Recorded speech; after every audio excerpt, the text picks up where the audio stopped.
एक बार एक आदमी गांव में आया और उसने गांव वालों से कहा कि वो बंदर खरीदने आया है और वो एक बंदर के 1000 रुपये देगा। क्योंकि गांव में बहुत सारे बंदर थे, इसलिए गांव वाले तुरंत ही इस काम में लग गए। उस आदमी ने 1000 रुपये की रेट के हिसाब से 2000 बंदरों को खरीद लिया।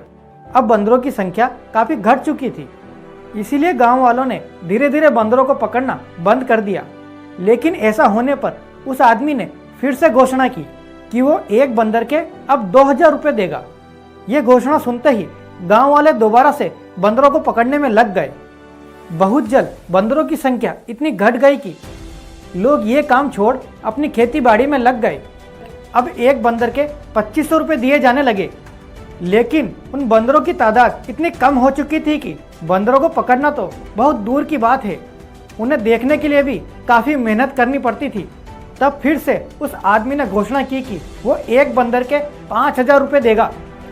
लेकिन इस बार बंदर खरीदने के लिए उसकी जगह पर उसका एक असिस्टेंट आएगा, क्योंकि उस आदमी को किसी काम की वजह से बाहर जाना था।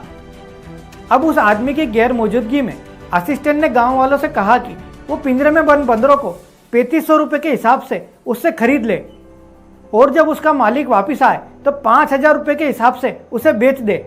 फिर क्या था, पूरे गांव वालों ने अपनी पूरी जमा पूंजी बंदरों को खरीदने में लगा दी। और उस दिन के बाद ना ही वो आदमी दिखा और ना ही उसका असिस्टेंट, सिर्फ चारों तरफ बंदर ही थे। तो दोस्तों, ये छोटी सी कहानी हमें यह सिखाती है कि जब भी बिना ज़्यादा मेहनत के पैसा आता दिखता है तो अच्छे अच्छे लोगों की आंखें चुंदिया जाती है और वो तर्क संगत दिमाग की ना सुनकर लालच में फंस जाते हैं। दोस्तों, जब भी बहुत आसानी से पैसा आता दिखता है तो कहीं ना कहीं आपके अंदर से आवाज़ आती है कि कहीं कुछ गड़बड़ है, लेकिन फिर भी हम लालच के कारण उसके जाल में फंस जाते हैं। तो अब जब कभी कोई आपसे बिना मेहनत के पैसा कमाने की बात करे तो उसे इस मन की बिजनेस की बात बता देना।